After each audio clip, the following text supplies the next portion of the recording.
Okay, so hello guys. Today we are traveling from Moshi to Manchar, which is my hometown, and we'll be checking how much of battery will this car consume. So I'll show you the stats right now. This is the odometer.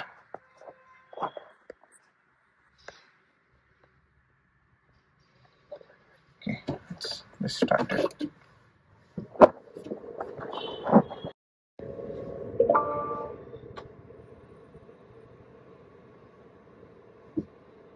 Okay, so we'll reset one of the trip meters.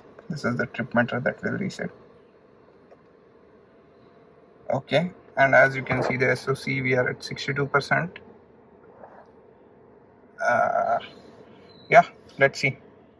Okay, so this is the update. These are the settings over which we are going. We have kept the region at 2 and we are going in economy mode, and we are at a traffic signal. So, and our home is roughly around 50 kilometers from here.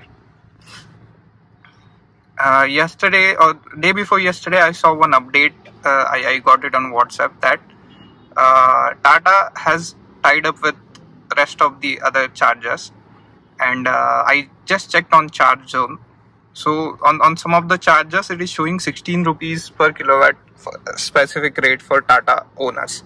Okay, so we'll be testing this today. One of such Tata's mega EV charger is in our route today. It's there at the Akash Mesal. So we'll be going there. We'll check what are the rates. We'll try to charge if it is possible. Right now we don't need any charge. We are at 61% and we just have to go 50 odd kilometers. But yeah, I'm curious over it, so we'll just check. And also I have never charged on a Charge Zone charger before, so we'll see how it goes. Yeah, so I'll give you an update on the stats once we reach Akash मेसर. बघा मित्रांनो, पुण्याच्या बाहेर जाताना सकाळचं traffic. आम्ही याच्या आधी आता जस्ट एक इंग्लिश मध्ये ब्लॉग ट्राय केला, पण आम्हाला त्यात काय मजा नाही आली. एवढा काही जास्त तो ऑर्गॅनिक नाही वाटला, म्हणून आता आम्ही मराठीत ट्राय करतोय. आणि माझ्या बायकोच्या चेहऱ्यावर एकदम असं स्माइल आलंय. काय वाटतं तुला, मराठीत ब्लॉगिंग केलं पाहिजे का इंग्लिश मध्ये? मराठीत. का माहिती, ऑर्गॅनिक वाटतो व्हिडिओ. आणि इंग्लिश मध्ये मराठीत असं असं आपल्याला जे वाटतं ते सरळ सरळ बोलून टाकता येतं ना. ओके, सो झालं असं की आम्ही एक खूप चांगला इंटरॅक्टिव्ह व्हिडिओ रेकॉर्ड केला, पण ह्या अँड्रॉइड ऑटोच्या आणि ऍपल कारप्लेच्या ग्लिचच्या नादात तो रेकॉर्डच नाही झाला. सो आता परत आम्ही चालू केला व्हिडिओ. तर त्यात आम्ही असं डिस्कस केलं होतं की इंग्लिश मध्ये बोललं पाहिजे व्लॉग मध्ये की मराठीमध्ये. त्याच्यात माझ्या बायकोचं असं म्हणणं होतं की मराठीमध्ये जास्त ऑर्गॅनिक वाटतं, आपल्याला पाहिजे ते आपण मनापासून बोलू शकतो, जे काय वाटतं ते. बरोबर की नाही? हो. त्यामुळे आता आम्ही ठरवलं की आता जो काय ब्लॉग बनवायचा तो आम्ही मराठीतच बनवू. So this is the morning rush, morning traffic. चायला मराठीत बनवायचं होतं ना. हे कशामुळे होतं, हे जे युट्यूबचे मी व्हिडिओ बघतोय त्याच्यामध्ये मी जास्त कंटेंट पाहतोय ते इंग्लिश मध्ये बोलणाऱ्यांचे. आणि आता माझं पण असं कन्सेप्शन झालं की आता ब्लॉग करतोय म्हटल्यावर ते इंग्लिश मध्येच यायला पाहिजे. पण ठीक आहे, करू आपण मराठीतच करू.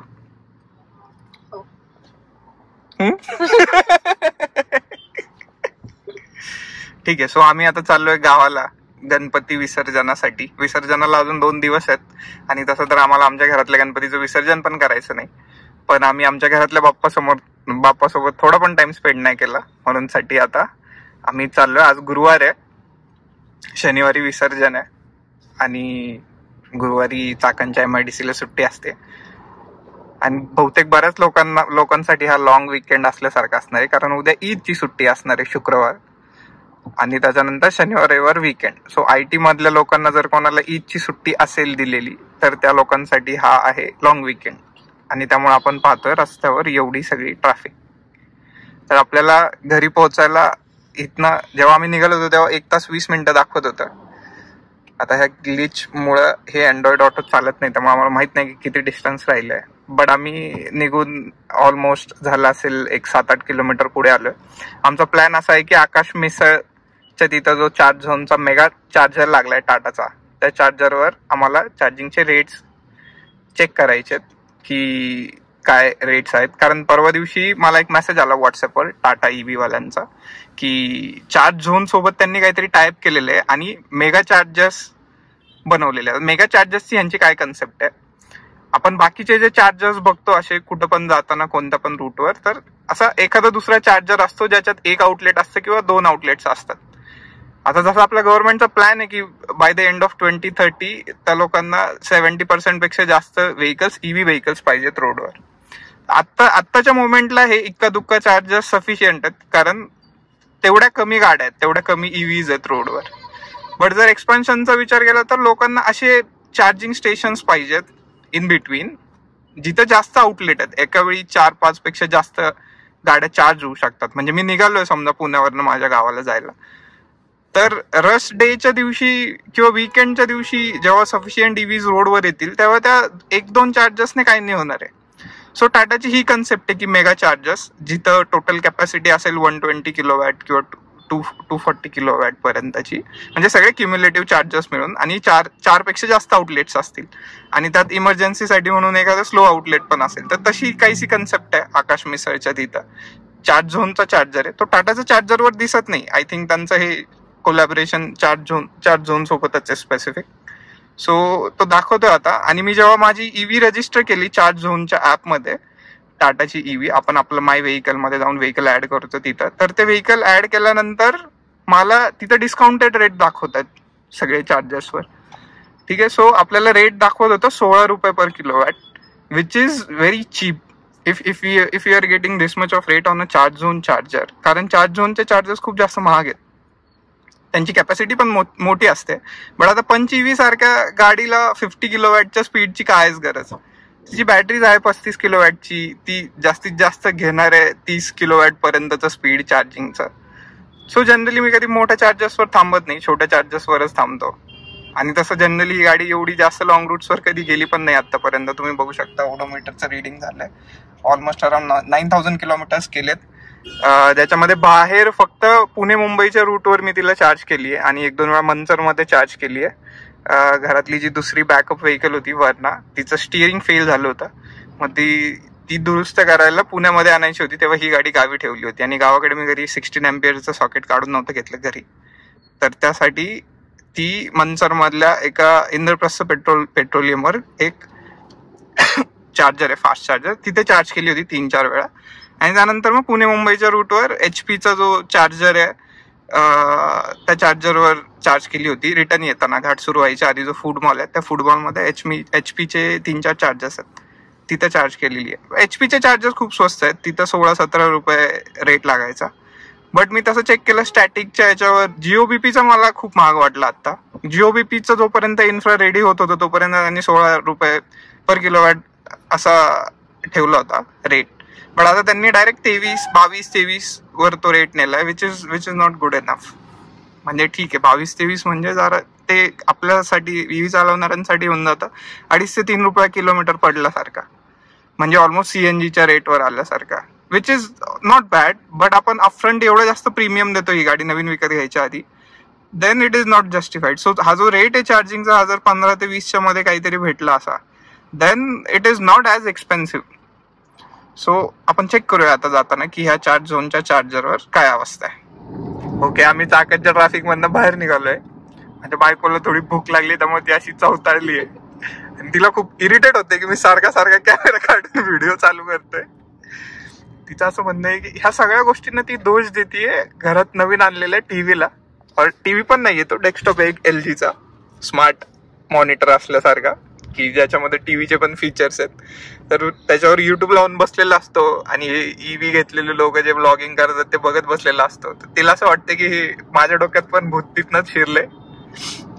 पण फॅक्ट ही आहे की मला हे खूप आधीपासून करायचं होतं, पण हे चालू करता नाही आलं, कारण मीच काही ना काहीतरी एक्सक्यूज देत होतो. गाईस, वी आर फायनली हिअर, आकाश मिसळ. आणि इथे आहे हा चार्ज झोनचा चार्जर, तुम्ही समोर बघू शकता. आपल्याला तिथं जायचं आता त्या चार्जरवर. ओके.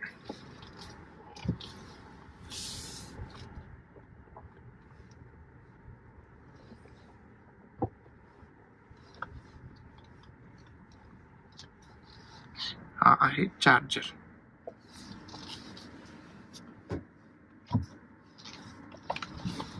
आपण फायनली पोहोचलोय इथं. तुम्हाला एकदा स्टॅट्स दाखवतो किती चार्ज पोहोचलो आपण इथं.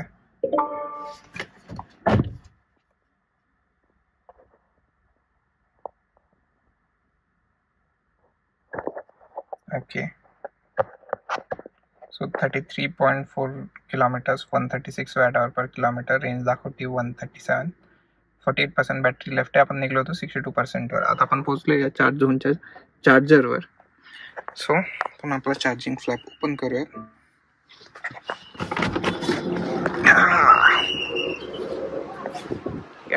So this is the charger.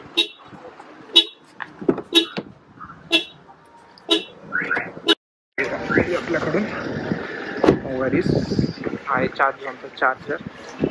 हा टाटा.EV वाल्यांचा प्रोजेक्ट ज्याला म्हणतात की हा आहे मेगा चार्जर. ओके, आणि काम करूया, चार्जिंग कनेक्ट करूया. सो हा असा काही सेटअप असतो. हा जो वरचा आहे तो फक्त AC चार्जिंगसाठी आपल्या घरचा चार्जर इथे असतो. आणि हे दोन्ही काढले की जी चार्जिंग गन असते ती या दोन्हीमध्ये असते. आणि चार्जिंग गन घेऊयात. ओके,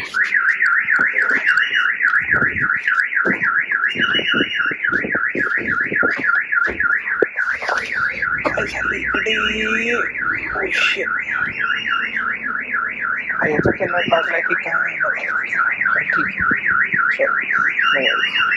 आता मी मोबाईलच्या चार्जिंगच्या ॲपमधनं चार्जिंग चालू करतो आणि मग तुम्हाला दाखवतो. चार्जिंग चालू झालेली आहे. इट वॉज ह्या चार्जरवर मी आधी लावत होतो. ही गन A आहे आणि हा B आहे. आणि माझा जो सेशन बुक झाला होता तो B साठी बुक झाला होता. बट मी तो A वर चार्ज करायला जात होतो म्हणून ती चार्ज होत नव्हती, ट्रिप होत होती. जेव्हा मी खाली वाचलं A आणि B मध्ये तेव्हा मला कळलं की मी काहीतरी चुकीचं करतोय. आणि शेवटी 15 मिनिटांच्या प्रयत्नानंतर our charging has finally started. We can see in the car. इथे असं दिसतं जेव्हा ती चार्जिंग स्टार्ट होते तेव्हा. I will show you. इथं खाली हा जो आयकॉन ब्लिंक होत येतोय आणि त्यानंतर इथे दिसतं की 49%. आता सध्या चार्ज आहे. फास्ट चार्जरवर चार्जिंग चालू आहे आणि कम्प्लीट चार्ज व्हायला किती वेळ लागेल तर इथे दिसतं 1 तास 00 मिनिट्स. आपण 75% SOC सिलेक्ट केलेला आहे. सो ती 75% पर्यंत येऊन ट्रिप करेल. तर आता बघूयात की किती वेळ लागतो एवढं चार्ज व्हायला. Okay, good. Finally success. Finally आम्ही आलो आहोत आकाश मिसळच्या आतमध्ये. मी बाहेर चार्जिंगला लावत होतो तोपर्यंत मॅडमने आपल्यासाठी नाश्ता ऑर्डर केला होता. तिच्यासाठी डोसा ऑर्डर केला, माझ्यासाठी मिसळ ऑर्डर केली आहे, तुम्ही बघू शकता. सो आता जोपर्यंत आपली गाडी चार्ज होती तोपर्यंत आपण मस्तपैकी नाश्ता करूयात आणि मग मी तुम्हाला अपडेट देतो की काय स्टेटस आहे चार्जिंगचं. Okay, good. कशी आहे टेस्ट? डोसा कसा आहे? मस्त आहे. तर मी बघतो मिसळ. ओके, सो आमचा नाश्ता करून झालाय. बघू शकता हा तृप्त आत्मा. चहा पण पिऊन झालाय. तर आता दिसतंय चार्जिंगच्या ह्याच्यामध्ये दिसतंय आता सध्या की आता दिसतोय मी चार्जिंगच्या ॲपमध्ये दिसतंय की गाडी 70% चार्ज झालेली आहे. फक्त 5% बाकी आहे. 75% SOC पर्यंत चार्ज करायची अशा अँगलने आपण लावली होती. तर आपल्याला काही 100% नाही चार्ज करायची. आपण फक्त चार्ज झोनचं चार्जर एक्सपेरिमेंटल बेसिसवर ट्राय करायचं म्हणून केलं होतं. सुरुवातीला असं वाटलं की नाही खूप जास्त ग्लिची आहे, पण मी ॲक्च्युली चुकीची चार्जिंग गन लावत होतो त्यामुळे ती चार्जिंग सुरूच झाली नाही. तर शेवटीच झाली आहे आणि जवळपास 20 मिनिटं झाली असतील मला येऊन आतमध्ये. 20 मिनिटामध्ये तिने जवळपास 25% पर्यंत चार्जिंग कंप्लीट केलेली आहे. So this is good enough charging speed. Okay, आपलं खायचं बिल झालेलं आहे 277 रुपये आणि आता आपण बघूया आपलं चार्जिंगचं बिल याच्यापेक्षा जास्त होतं की याच्यापेक्षा कमी होतं. ओके, तर आपण बघू शकता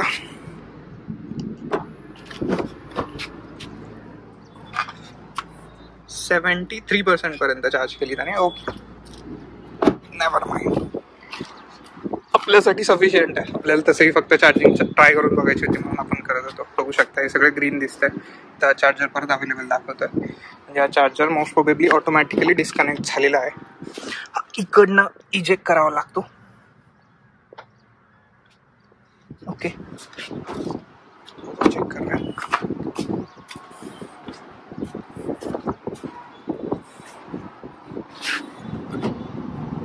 ओके, सो हा आधी इकडे लावून देऊयात.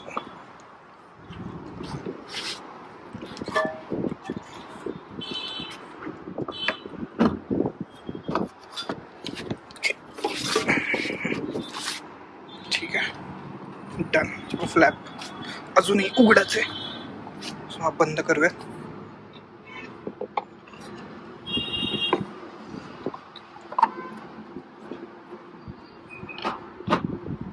Okay, done. आपली बॅटरी चार्ज झाली आहे 73% पर्यंत आणि याच्यासाठी आपल्याला ऑलमोस्ट 170 रुपीज चार्ज आलेला आहे. सो आपण 48% पासून 170 पर्यंत चार्ज केलं. ओके, आणि त्याच्यासाठी आपल्याला 170 रुपीज चार्ज पडलाय. So sufficient enough. 16 रुपयाने आपल्याला चार्ज लागला. आपले 10च्या थोडीशी वरती युनिट 11 युनिट कन्झ्युम झाले असतील. Okay, so nice experience. झोनचा चार्जर चांगला आहे आणि हा माझा फर्स्ट चार्जिंग सेशन होता. त्याच्यानंतर मला ॲपमध्ये असं नोटिफिकेशन आलं आहे की now I am eligible for auto charge feature of this charger. तर हे काय फीचर आहे हे मला पण नाही माहिती. हे आपण नेक्स्ट टाइम कधीतरी ट्राय करूया. तर आपण इथनं घरी जाऊयात. इथनं आपलं घर ऑलमोस्ट असेल 10 ते 15 किलोमीटर. 10 किलोमीटर असेल, 15 पण नसेल.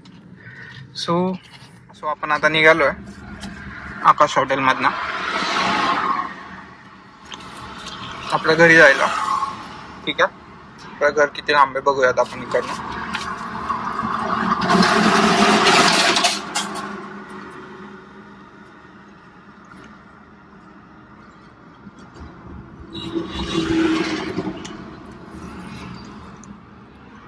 ऑलमोस्ट 18 किलोमीटर दाखवतात. पोहोचत आलेलो आहोत आपल्या गावामध्ये. बघू शकता 49 kilometres almost and 119 watt-hour per kilometer. And this is mix of city plus eco mode along with AC. The AC is set at 25.5 degrees Celsius. So yeah, बघू शकता तुम्ही. अशा प्रकारे आम्ही पोहोचलेलो आहोत आमच्या गावामध्ये. रमत गमत हलत डुलत. 11 वाजताची मीटिंग आहे DSM. आता गेले लॉग इन करावं लागेल पहिलं ऑफिसचं. आणि हिचा विषय असा चालला होता की हिला आता 3 दिवसासाठी आम्ही गावी आलो आहोत. तर हिला झाड लावायचे, पेरूचं झाड लावायचंय, अंजीरचं झाड लावायचंय, सीताफळचं झाड लावायचं. हा, सीताफळ ही खात नाही कारण हिला खूप जास्त कफची भीती वाटते. कारण हिला खूप जास्त कफ होतो सारखा. आणि जेव्हा मी म्हटलं की पाणी नाही प्यायचं सीताफळ खाल्ल्यावर, तर तिला ते ऐकूनच डायरेक्ट आत्ताच तहान लागली. मॅडम तर असं म्हणत होते की अंजीरचं जे झाड असतं त्याला जास्त जागा नाही लागत. मी तिला म्हटलं की आपण बेडरूम मध्येच लावू मग आपल्या. मग तिचं असं म्हणणं आहे की नाही, मग त्याला सूर्यप्रकाश नाही भेटणार पाहिजे तेवढा. हा आमच्या गावचा रस्ता. की या रस्त्याची लागली आहे वाट एकदम. आता तरी ठीक आहे, एवढा जास्त पाऊस नाही त्यामुळे चिकचिक नाही आहे. जेव्हा जास्त चिकचिक होते तेव्हा ह्या टाकलेल्या मातीचं एकदमच गाढ होऊन जातो. त्यामुळे आमच्या गावातले लोक आजकाल या रस्त्याने येणं प्रेफर नाही करत. दत्त मंदिराच्या साईडच्या रस्त्याने येतात. पण त्या रस्त्यावर पण वाळूच्या गाड्या जाऊन थोडीशी वाट लागलेली आहे एका ठिकाणी. तुम्ही बघू शकता. आम्ही आता शिरतो आमच्या गावामध्ये खूप दिवसांनी. ऑलमोस्ट किती दिवसांनी 15 डेज ना. 15 डेज पूर्वी कशाला आलो आपण?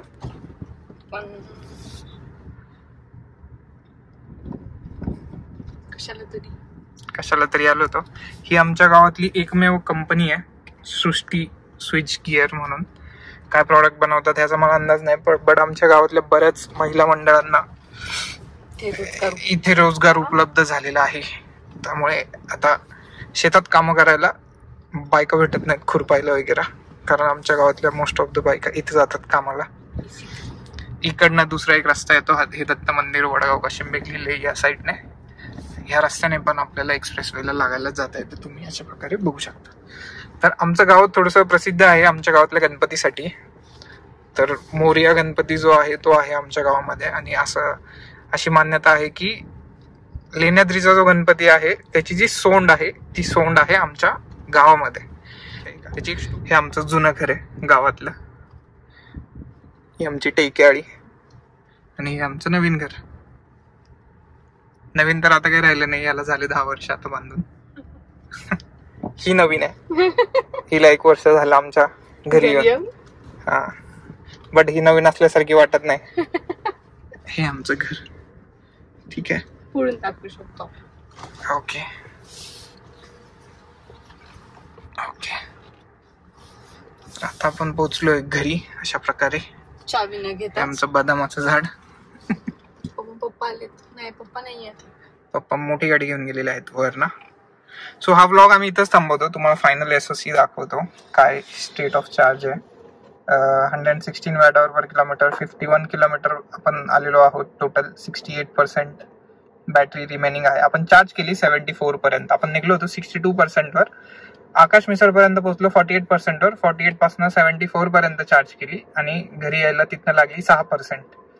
सो टोटल आपली बॅटरी, आपल्या पर्सेंटेज SOC जर कम्पेअर करायला गेलं तर एक साधारण 20% पर्यंत, 18-20% पर्यंतच्या बॅटरीमध्ये आपण मोशीमधनं गावाकडच्या घरी पोहोचलेलो आहोत. सो हा व्लॉग थांबवतो इथंच. थँक्यू. Bye bye.